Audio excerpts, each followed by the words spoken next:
Muito bem, nós já estamos de volta ao vivo dos estúdios da TV em Tempo, neste bloco do programa da comunidade, como de praxe ao longo dessa série especial de entrevistas que temos feito aqui com os candidatos ao governo do Amazonas. Estamos recebendo mais um candidato, nosso convidado de hoje é Luiz Navarro, do PCB. Luiz Navarro, seja muito bem-vindo ao programa agora. Ao longo de 20 minutos, o senhor terá tempo aqui para expor as suas propostas de governo e o objetivo dessa entrevista é levar até você que está aí do outro lado, nosso telespectador, informações importantes que possam ajudá-lo na formulação do voto. Quero lembrar também ao candidato e a você que nos assiste que o período dessa entrevista, ao longo dessa entrevista, não será permitida nenhuma ofensa pessoal aos demais candidatos que participam deste pleito, assim como as suas propostas de governo. Interessante também que ao longo dos 20 minutos nós teremos 3 sinais sonoros. Quando chegarmos aos 10 minutos, aos 5 e aos 2 últimos minutos, e esse sinal sonoro deverá ajudar o candidato na formulação de suas respostas e melhor aproveitamento do tempo. Para começar a nossa entrevista de hoje, eu chamo a vinheta especial das eleições do programa agora para posteriormente contarmos com a sua participação e audiência.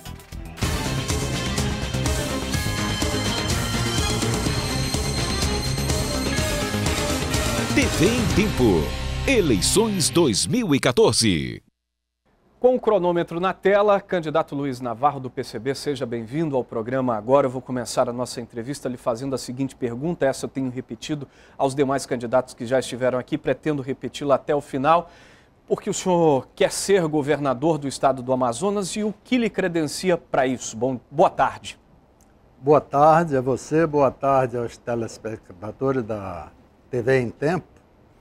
E eu quero dizer que eu quero ser governador do estado porque tenho as melhores propostas para a população. Por exemplo, nós queremos modificar o transporte de massa. Este será o carro forte do nosso governo. Nós queremos aplicar tarifa zero no transporte coletivo, tarifa zero no transporte fluvial. Separar a carga do transporte fluvial e tornar as embarcações mais velozes, estatizando todo o processo. E veja bem, o processo de transporte pertence aos municípios, mas o Estado vai intervir no processo de transporte de massa, porque não é possível continuarmos com o caos existente na capital e a deficiência de transporte para o interior.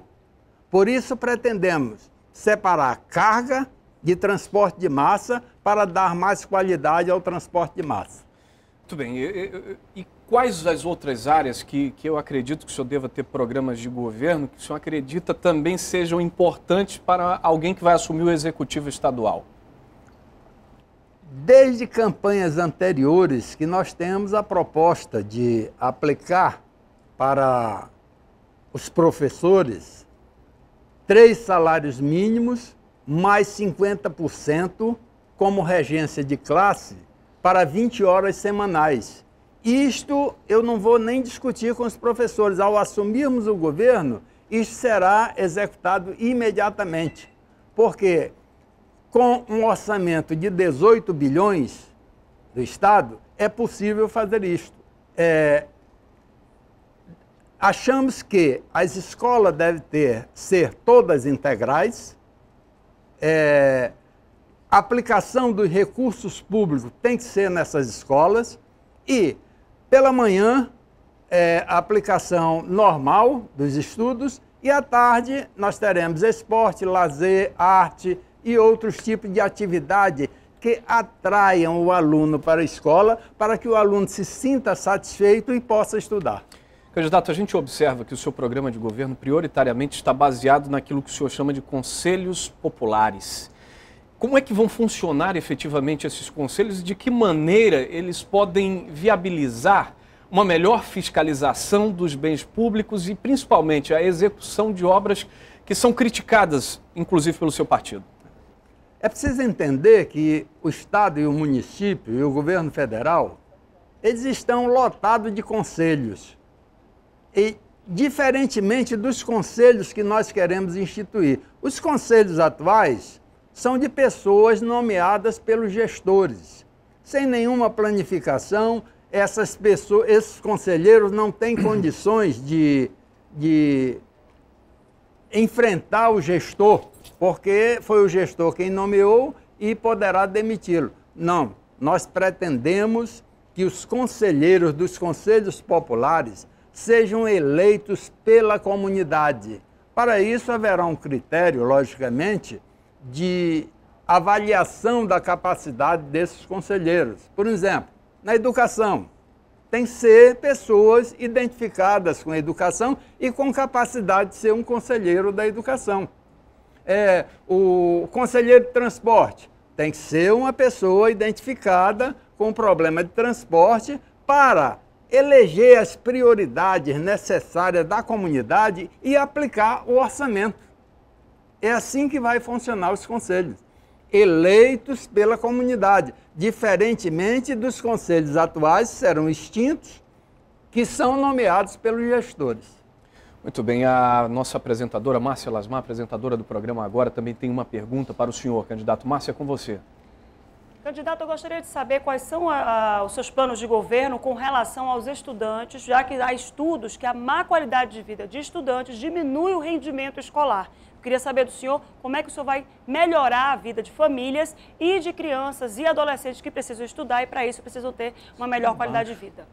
Qualidade de vida, candidato. Vou melhorar aqui, porque o senhor não ouviu muito bem. A Márcia pergunta sobre a qualidade de vida e o impacto que ela tem na vida dos estudantes, que tem baixo rendimento, muitas vezes, pelas condições precárias em que vivem. De que maneira, caso seja eleito, o senhor pretende resolver isso? Olha, eu acabei de falar nas escolas integrais. O aluno entra pela manhã na escola e sai no final da tarde. Na escola, ele vai ter a educação normal pela manhã e almoça, descansa e depois vai praticar esporte, arte, música, diversos tipos de atividade. Com isso, acreditamos que nós vamos melhorar a qualidade de vida do estudante. E este estudante passará a gostar de ir para a escola. Daí, termos resolvido um problema de baixo rendimento. Muito bem. Como é que o senhor pretende trabalhar, caso seja eleito, principalmente algo que tem sido perturbador, né, para o sistema, para o modelo econômico atual, e eu acredito também que tem bases na sua bandeira política, que é a distribuição de renda. Existe um programa de governo específico para isso? O Amazonas é o maior exportador de alevinos ornamentais. Nós queremos transformar o Amazonas no maior exportador de alevinos comerciais. E com isto, preparar a população do interior com cursos de embalagem e curso de exportação. E com isto nós estaremos resolvendo uma parte da renda da população amazonense, dentro das nossas origens, que é o pescado. Segundo, é necessário sair deste modelo de zona franca que vai acabar um dia e nos voltarmos para o setor primário. O setor primário que no interior está completamente abandonado. Setor primário, setor secundário, temos que organizar no interior. Você visita uma cidade desta do interior, se não for a prefeitura local, não existe outros tipos de incentivos de atividade. Que área especificamente do setor primário o senhor acredita que deve ser incentivada para resolver esse problema? Olha, a nossa castanha, a nossa juta, a malva, o pescado, tudo isto tem que ser organizado a partir do governo do Estado. Se não organizar e se não incentivar, se não aplicar recursos nessas atividades, elas ficam abandonadas como estão. E, veja bem, nós temos um problema nas cidades hoje, que é o lixo. O lixo é um verdadeiro problema. As cidades escolhem um local e fazem... jogam o lixo a céu aberto. Nós pretendemos, nas cidades do interior, construir as usinas de compostagem para que essas usinas possam produzir adubo para a agricultura e pegarmos este adubo, entregarmos às famílias produtoras a custo zero para que elas possam plantar. Nós hoje importamos tudo do sul, você sabe disso. Desde o cheiro verde. Então, nós temos que nos tornar autossuficientes desta maneira. Você acredita, então, que o setor primário é a alternativa para o modelo econômico Zona Franca? Sem sombra de dúvida. E convocarmos, veja bem, a Zona Franca vai faturar este ano, aproximadamente, eu acho. Não, tenho certeza. A Zona Franca deverá faturar entre 40 a 50 bilhões de dólares. O que é que acontece? A metade disto é para compra de insumos, pagamento de salários e recolhimento de alguns impostos, já que a maioria deles são isentos. A outra metade é remetido para suas matrizes. Então, os empresários da Zona Franca não participam com o desenvolvimento nem do Estado, nem da capital, de onde eles ganham dinheiro. É necessário que os convoquemos para que eles participem do desenvolvimento do Estado do Amazonas. Muito bem, candidato, nós temos nesse momento uma pergunta que vem da comunidade, lá da Zona Leste da capital, onde está a nossa repórter Tatiana Sobreira. Chegamos a 10 minutos de entrevista. Tatiana já está aqui na tela e o senhor pode acompanhar, junto comigo, a pergunta da telespectadora. É com você, Tatiana. É isso mesmo, Amaral. Sua pergunta, seu nome? Sheila Nunes, eu moro aqui no Armando Mendes, né, há 27 anos. A minha pergunta é a seguinte: qual é a solução que ele tem para o problema da falta d'água aqui em Manaus? Obrigado. Amaral? Obrigado, Tatiana. A falta d'água está sendo, neste momento, resolvido. Uma embarcação colidiu com o Proama. Há quem diga que tenha sido uma sabotagem e isso deixou de... impediu que o sistema funcionasse completamente. Eu acredito que ele está sendo restabelecido neste momento e, com isto, deverá minimizar ou voltar a ter o fornecimento de água em todas as comunidades.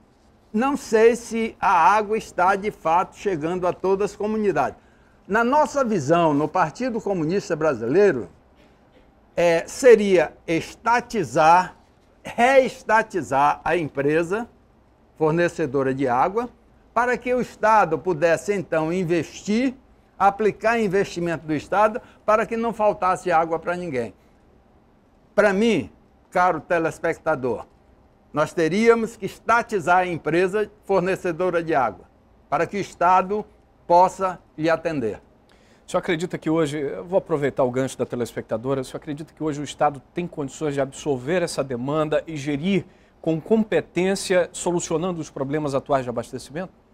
Eu quero lhe dizer, meu caro amigo, que realmente só o Estado tem essa competência. A atividade particular, desde que assumiu o fornecimento de água do Estado do Amazonas, o consumidor passou a pagar dobrado pelo fornecimento de água, com menor eficiência no seu fornecimento. Haja vista que está aí o telespectador dizendo que está faltando água no local dele. E deve ser um consumidor que há muito tempo não recebe água. Não foi só por esse problema, não. Deve ser há muito tempo que não tem água na casa dele. Eu acredito até que com esse restabelecimento do dano que foi causado à estação, não vai chegar ainda água na casa dele. Só o Estado, só a estatização consegue eficiência para distribuir água para todos. Candidato, o senhor já participou de várias eleições e chega neste momento a uma eleição majoritária para o governo do Estado do Amazonas. Como o senhor se sente no meio de candidatos tidos aí com grandes coligações, principalmente no que diz respeito às chances de ser eleito? Nos sentimos gratificados quanto à mensagem aos eleitores. Nós temos absoluta certeza que a nossa mensagem e os nossos planos de governo têm agradado aos eleitores que nos conhecem. Infelizmente, o capital, a proteção de leis tornam candidatos diferentes. Eu vou lhe dar um exemplo agora.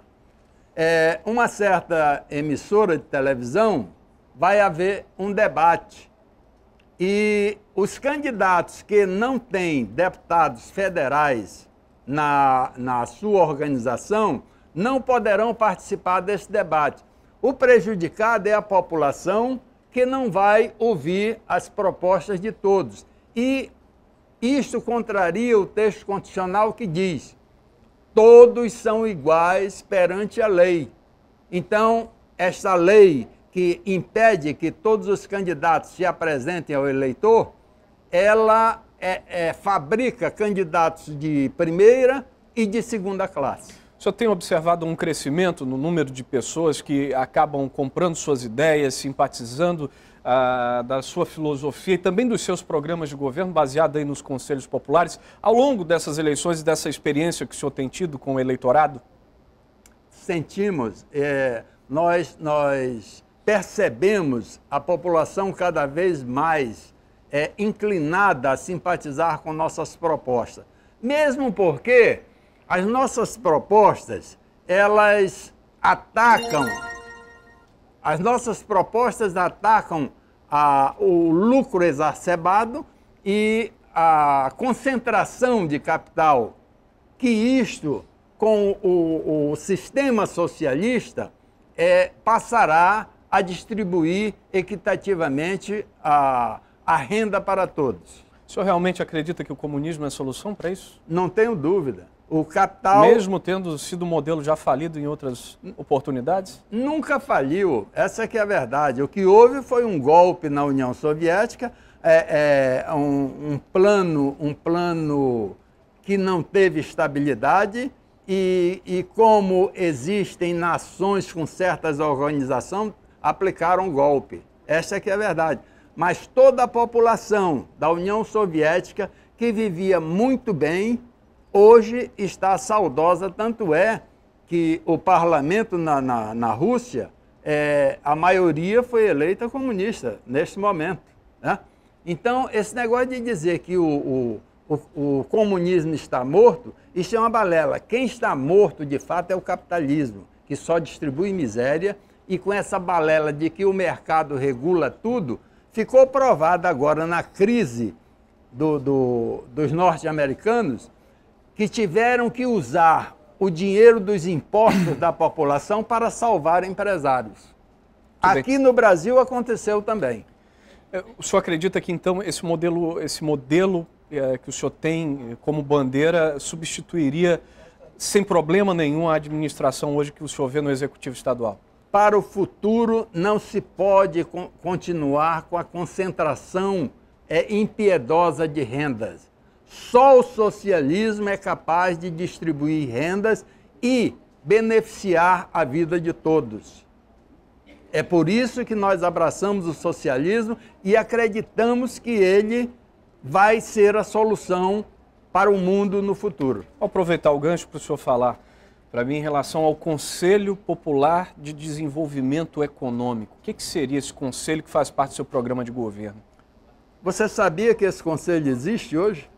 Sim, nós temos secretarias, mas não da maneira como o senhor propõe. Exatamente. É um Conselho de Desenvolvimento Econômico que ele existe hoje. Eu tenho certeza que a população está ouvindo isso talvez pela primeira vez. É um conselho que não funciona. O Conselho de Desenvolvimento, ele consta no plano do Estado, mas é um conselho que não funciona. Este Conselho de Desenvolvimento vem exatamente para estudar a forma melhor de aplicarmos esses 18 bilhões, que hoje é feita por um único gestor. O governador é quem decide aplicar aqui, ali e acolá. É um único homem quem decide como gastar o dinheiro do Estado, porque este conselho não funciona. Nós vamos ter o Conselho de Desenvolvimento Econômico eleito pela comunidade, pessoas capazes de poder aconselhar o governo a aplicar melhor os recursos do Estado. Candidato Luiz Navarro, do PCB, agradeço muito sua participação aqui no programa agora. O senhor tem 1 minuto e 27 segundos para as suas considerações finais. Meu caro eleitor, eu acho que eu tenho as melhores propostas à tua disposição. É necessário que mudemos o jogo. É necessário que você venha conosco para nos ajudar a construir o poder popular. E o poder popular, ele nascerá exatamente dos conselhos populares que você vai eleger. Para isso, para que nós possamos constituir o poder popular, é necessário que você acredite, é necessário que você queira a distribuição de rendas de fato, é necessário que você queira a mudança. Os candidatos que estão na corrida e que são os preferidos, esses candidatos desejam manter tudo como está. Esses candidatos deverão governar para a elite.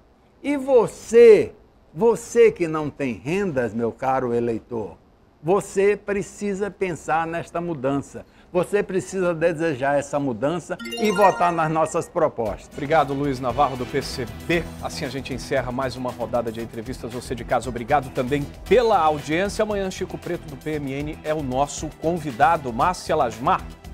Para Augusto, a gente vai rapidinho falar com Tatiana Sobreira, que está lá do outro lado, para se despedir aqui da comunidade. Tatiana, rapidamente. É isso aí, Márcia. Mas a única reivindicação da comunidade daqui, do Armando Mendes, é essa. O que vocês querem? Que é isso. Se a comunidade chamou, o agora chegou. Tchau, gente. Até amanhã. Te deixo na paz. Com vocês, Amaral e Márcia. Tchau, Tatiana Sobreira. Muito obrigado, Tatiana Sobreira. Você de casa, obrigado pela audiência. 12h25. Amanhã tem mais. Amanhã tem mais. Fique conosco. Uma ótima tarde. Até amanhã. Boa tarde.